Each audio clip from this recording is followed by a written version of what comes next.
Welcome or welcome back to the CMO Summit. Before we get going with the next helping of inspiring content, we'd like to take a moment to thank our sponsors for helping us bring this event to your screens.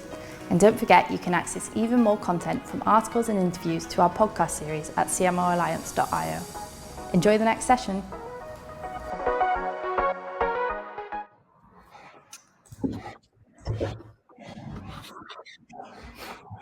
Apologies, I'm just sorting my...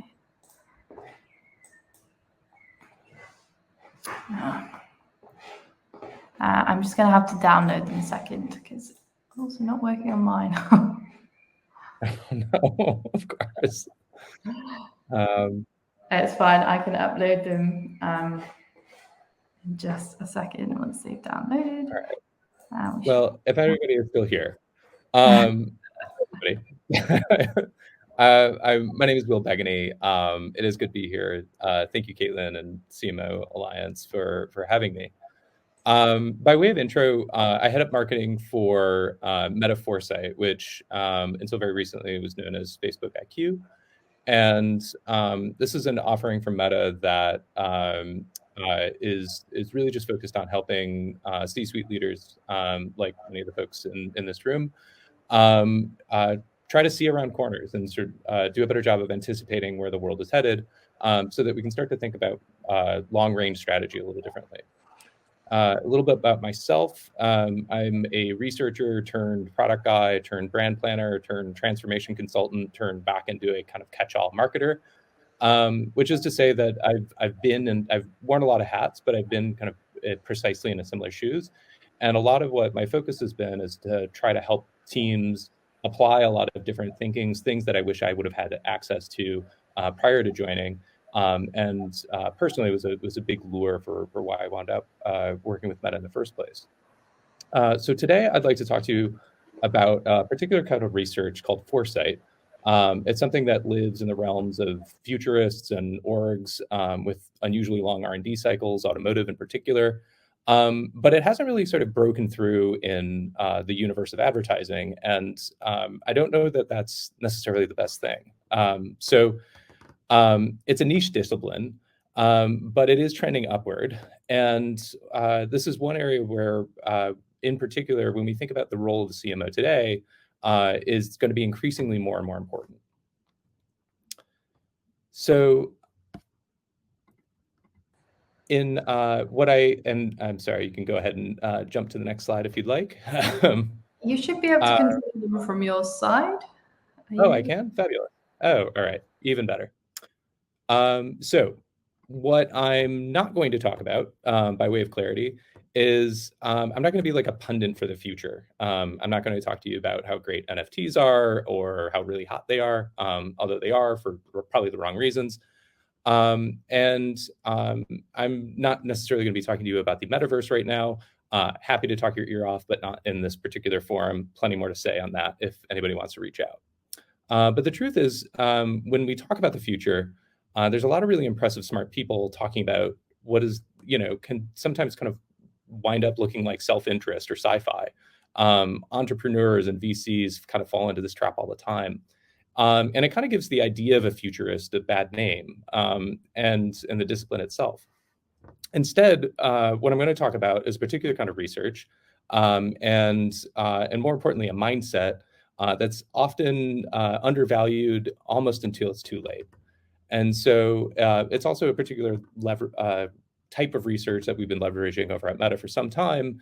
And it's a process that we use to anticipate likely futures and what we need to do about them, and why this kind of analysis is so important, particularly for marketers, where the CMO is continuing to absorb a lot of responsibility over the entire customer lifecycle, new ways to engage that end user, overall kind of business innovation, everything else that sort of fits squarely into the camp of people who are charged with really being the voice and representative of the customer at the end of the day. And so this particular kind of forward-looking fact-finding is particularly important enough that we decided to start giving it away and boxing it up to anybody who wants it for free. So with that said, this should look familiar. So marketers already are spending a lot of time on insight. And there's a pretty good reason for that. It's insightful marketing tends to work. But the aim to frame something as more meaningful, more memorable, has a lot of immediate value, but it's taken us into this kind of universe of audience insight, product insight, brand insight, cultural insight, and so on and so forth.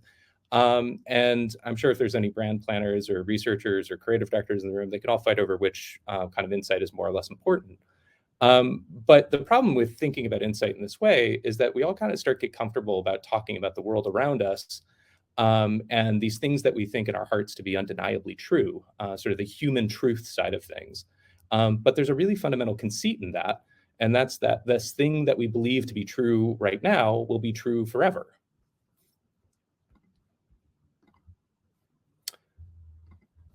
At the flip side, do we really know that it's going to be true for the long haul? When it comes to long-range investments in brand strategy, for example, some research have found that commitment really matters. Back in 2020, James Herman and Peter Field, on behalf of Cannes Lion and WARC, found that this idea of creative commitment strongly correlates with category and penetration growth. And so what you've got is essentially a responsibility to say essentially the same thing and again and again and again and again for years.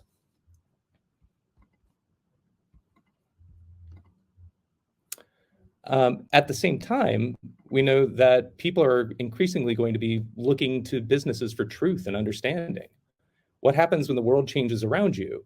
Edelman's latest trust barometer showed that business has actually surpassed NGOs and media and the government as some of the most trusted institutions out there. And that's because there's a degree of predictability, but also because brands have started to step forward as being a solution for a lot of the kind of social ills that are out there. And so as culture becomes more matrixed and complex and people look to business for integrity and truth and higher order meaning, in other words, they want to know what businesses stand for. And they're specifically looking to find out whether businesses are going to be on the right side in that moment. And so this hits us into this kind of conceptual pretzel. How do we navigate the cultural and social change while staying roughly the same at the same time? So by way of an example, the hashtag representation matters on Instagram grew by about 65% last year. Now, when a brand really nails that representation and starts to deliver against the things that people want, it's beautiful. It works. They're operating ahead of the curve. And an example that we have right here is the Korean legging brand Andar. In their situation, they made a choice about how to represent their customer, and it took guts. They had to understand sort of where the market was moving and design their product, design their everything that they're building around that in a way that was going to service that end user in a particular way. But of course, we've all seen that cringy error when brands try to hijack a trend or focus on what they can do in that moment without the broader awareness of the conversation around them. And we also recognize that, there's a lot of brands that are still working to break free a lot of their historic advertising choices. So ideas that they made famous in the moment that didn't age well. And the problem is that digital footprint, we're going to haunt them for the rest of their lives. People tend to have a very long memory. In a Deloitte study, about 65% of survey respondents in the advertising industry said that a risk of creating more representative or inclusive content is that it can be perceived as inauthentic. So if I'm going to ask that question of authenticity a slightly different way, it's inauthentic because you haven't done it before. In other words, you're kind of showing up late to the party. And there's a lot of danger in being that brand that is consistently late to the party. So I'll kind of frame this around a little differently and ask, is your strategy built on the realities of today or on the likely conditions of the future? I don't want to talk about the finding the better insight or figuring out how to be more salient or memorable in culture. It takes a very different focus. One that's whether does the business itself focus on the norms of today or the norms that are likely to be taking place tomorrow? If it does, excellent. That's impressive. And you're one of the very few brands that are kind of on board. But at the same time, what is that sort of expectation for the future really based on? Is it about responding to some sort of ideal state projections of where the business wants to be? Or is it based on the potential challenges of that business on its horizon? Is it wishful thinking, or is it kind of a calculated bet? And a lot of times, few organizations actually have practical tools at their disposal to really understand what that long-range social and cultural trajectory might actually look like. And often more practically, does anyone on your team even think about this stuff? So the bigger question that I'll kind of, so if that's the big question, for a lot of organizations, the answer is they don't really have a lot of that infrastructure built. They don't necessarily have a ways to go after it. And the reality is, years ago, before joining Meta, I was right there with you. It's rare that anyone, let alone a brand, really thinks about or operates even a year ahead, let alone 3 to 5 years out, which depending on a lot of these kind of programs and campaigns, it's really the time horizon that makes the most sense. So, and if there is a view of the future, it's usually gut, or it's this kind of cozy feeling of where you want to sort of be in a few years, or it's kind of that imaginative work back. And the plans themselves are rarely kind of concentrated, built on what that human understanding is going to look like, or the forces of change that are kind of floating all around us all the time. Of course, Meta decided to take a different approach. And the company itself is pretty squarely focused on the future. It's in our company values, in fact. And it's with this value in mind that my group decided to explore what 3.6 billion people could teach us about change, so that we could start to help other brands do the same. What's key here is that we needed to pay attention to people, not the technology. Focus on what they're really doing, what they're not doing, how they get along with each other. And by focusing on the people, it can actually point you and the business itself into places that the tech focus alone may not take you. In general, it's the people that are going to shift the tech, not the other way around. And so as we start to think about that future, we put it into practice. And what you're going to see here is this our own foresight research model. And so we recently redirected some of the energy that was spent trying to understand short-term spikes and fads and focus on where we see the strong, sustained signals of change.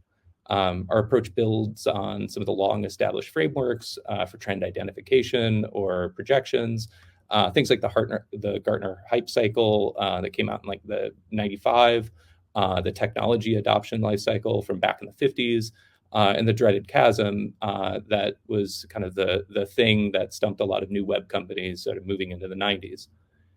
And so, and by focusing most of our attention on what we're calling the early adopter stage, and decoding what's really happening on these fringes between things that are sort of beginning to pick up steam, but need some sort of catalyst to get over that hump.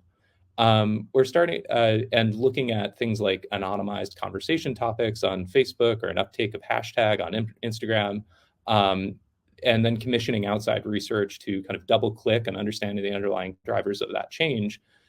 We can start to paint a picture of the things that have that long range implications for brands and business that may not have been as kind of clear cut as they were in the past.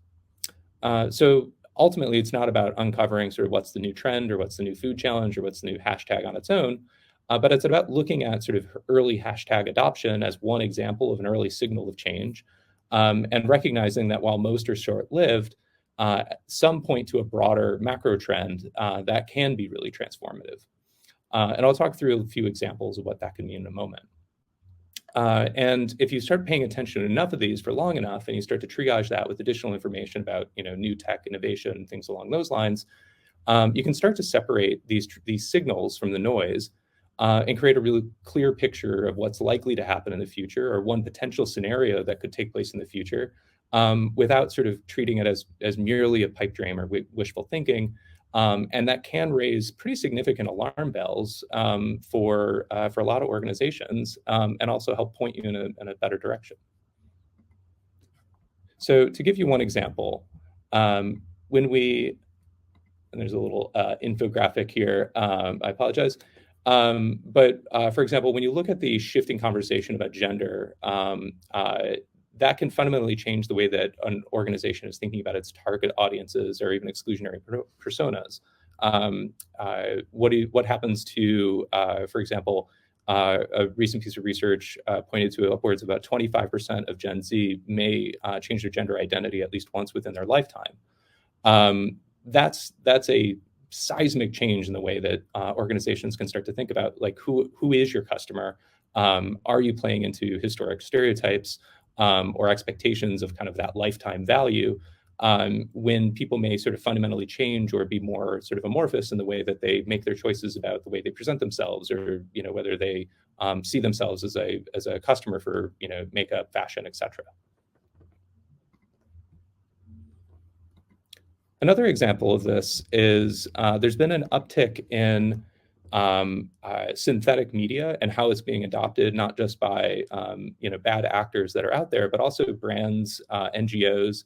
And what it's ultimately doing is creating this new world where you can start to see a lot of AI avatars operate almost as truly global influencers. So people who can suddenly speak in every language around the world accurately and effectively, so that they can start to represent themselves and represent their products. And when you think about this both in a micro sense, but also in a macro sense, where you're really creating new opportunities for smaller businesses in different parts of the world to really start to gain access, the competitive set may look fundamentally different. So eliminating some of these language barriers can be profound. And ultimately, it's making it possible for billions of people to access information online and in their native or preferred languages. And a lot of this is driven by some of the advances in machine translation.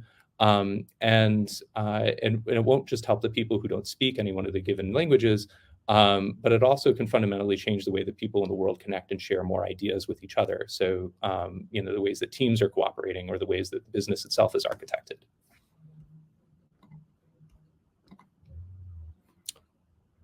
And then, of course, I feel compelled, we have to talk about crypto a little bit.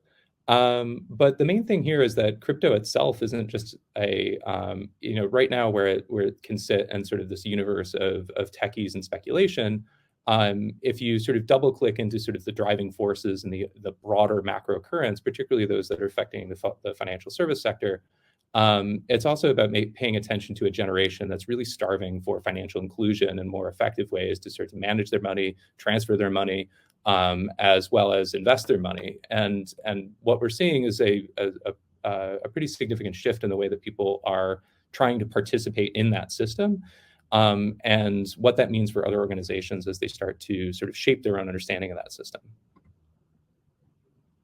And so these are just a few of the questions that that my team and I have been exploring recently. But within the next month, we're actually going to be under the banner of Meta Foresight, where we'll be revealing some of our most ambitious work to date. And in particular, it's going to be looking at how human relationships have fundamentally changed and created a generation on the brink of what you might even call like a memory crisis. And so that's a bit of my plug for folks to subscribe to Facebook IQ now if they haven't already. And we'll make sure that all of that research and reporting shows up right away. So you might be asking, so what? Well, it's fair. And this can all feel kind of far off. And for a lot of organizations, they've got performance targets to hit yesterday. But the answer to that question is really that there's a fundamentally different approach to growth that we're often guilty of ignoring until it's too late. So if you're to look at like all the different ways that a business can sort of expect things to happen, the vast majority of businesses tend to expect things to stay the course or sort of stay consistent. This is what academics might call like the continuation curve. And so folks like Dr. Andy Hines over at the University of Houston, which has kind of had the longest running foresight graduate program, they would point to what they call as like the continuity future.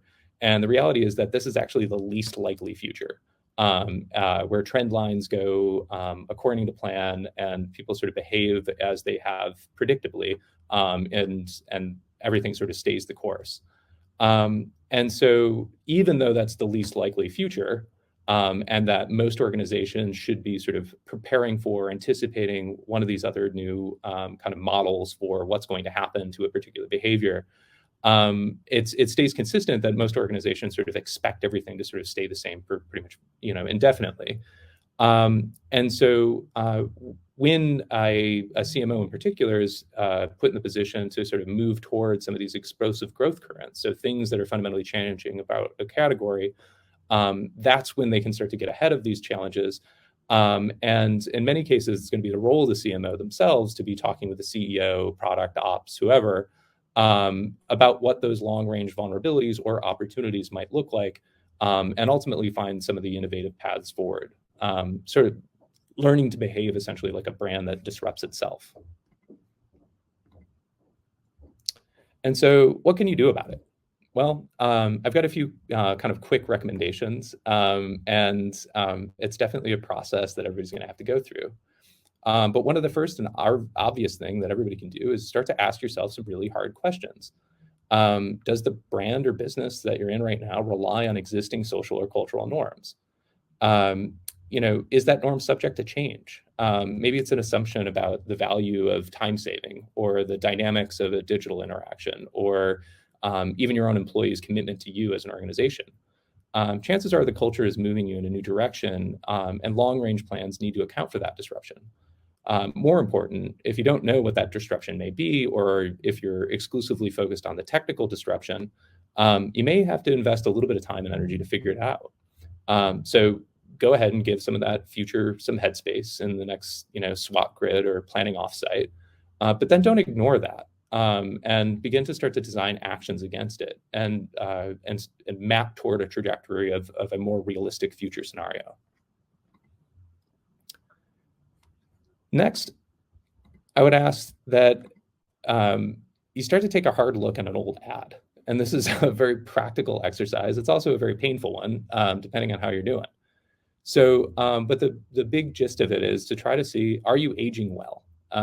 And you might cringe at looking at some of your old ads from even a few years ago, but the reality is that your customers are going to expect a direct line from, the same kind of logic and the continuity of what you're saying year over year over year. Now, you could always bend that curve a little bit, but it takes a lot longer to change an idea that's already in somebody's head about who you are than it is to sort of implant a new idea or come up with a new idea and start talking about it. So, and this is where a lot of historic choices can haunt you for years. So if you're to take a look at the advertising you're doing now and imagine that out for a few years, would you make another choice? Would you do something different? And I'll kind of click through these quickly here. The next is to challenge some of your business assumptions. And the key thing here is if you're not doing it, who will? And then finally, this one is a bit of a no-brainer, but to future-proof your team. Start to arm people on your team both with the political currency and the capital and wherewithal to actually do interesting forward-looking work. But also look at the representation of the team itself. Do you have a team that is composed of people who are both diverse thinkers? How well are you acknowledging sort of the value of neurodiversity within the team itself, as well as the identity diversity, not just as a way to sort of create more equity, but as a means of better anticipating or being able to interpret better signals about where the world is going. So, with all that said, that's my soapbox. Happy to answer any questions.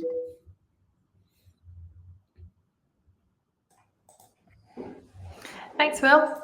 Any questions, pop them in the chat, and I can, ask Will anything. So I'll give it a minute or so, see if anything trickles in. It was a great presentation, and it has been recorded, so it'll be available for people to watch back if you purchased an Access All Areas pass as well.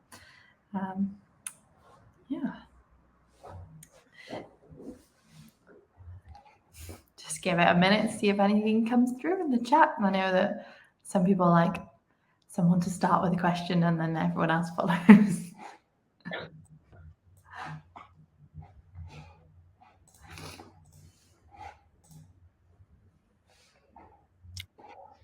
I also feel like I'm in the that unwanted moment where everybody's like trying to like when the bar is about to open at the conference and everybody's like kind of like 2 steps toward the door. So no worries if everybody's in that mindset. Well, I'm sure you wouldn't mind people connecting with you on LinkedIn as well to reach out if they've got any questions that kind of spring to them after the event, because I know I'm one of those people who thinks back over things and then suddenly thinks of all my questions afterwards. So yeah, you can reach out to Will on LinkedIn as well. But yeah, okay, cool. Well, if we've got no questions from the session, thanks so much, Will, for your time and for the session today. And thank you for everyone for tuning in. As I said, the recording will be available. Oh, we've just got one question come in there as I'm summing up, but we can cover that one. So that's from Peter, who says, where does AI fall into your thought process? That's a good question. So I would say it's hard to pin AI into a single category. So AI as both a means of analysis itself, as well as AI as a means to as like a trigger to sort of shape different understandings. So in one particular case, I'll speak to AI itself as when we look to the future and we start to think about where AI is actually sort of has bigger or better opportunity, it's actually would be as a vehicle of actually creative ideation and creative generation. So less about AI as a sort of a creative instrument rather than a kind of purely analytical tool. And so I think that's one of the areas where we see a lot of it taking shape, and in particular when you get into things like, what are the mechanics of the metaverse, or how are you actually going to build these giant worlds? And inevitably, you're going to be needing some kind of artificial intelligence to help you sort of support the infrastructure and scale that infrastructure once it kind of gets built out from a technical capacity. But there's also a lot of opportunity for AI itself to kind of sharpen our own thinking, interpret information in ways, and ask questions that we would never think of asking. And so, yeah, it's a mighty big topic. But yeah, we definitely use a lot of machine learning on our side, just to even interpret sort of conversational dynamics that are taking place. When we start to process huge volumes of trending terms and things along those lines, we're definitely going to be sort of programming AI to help us kind of parse out the signals from the noise. Great. Thank you. Great question. Great answer. Well, thank you so much, Will. That was our last session of the day at the CMO Summit wrapped up. So thanks to everyone for tuning in today, and to all of our speakers as well throughout the day. And hope to see you all at the next event. Yes. Thanks all. Thanks so much.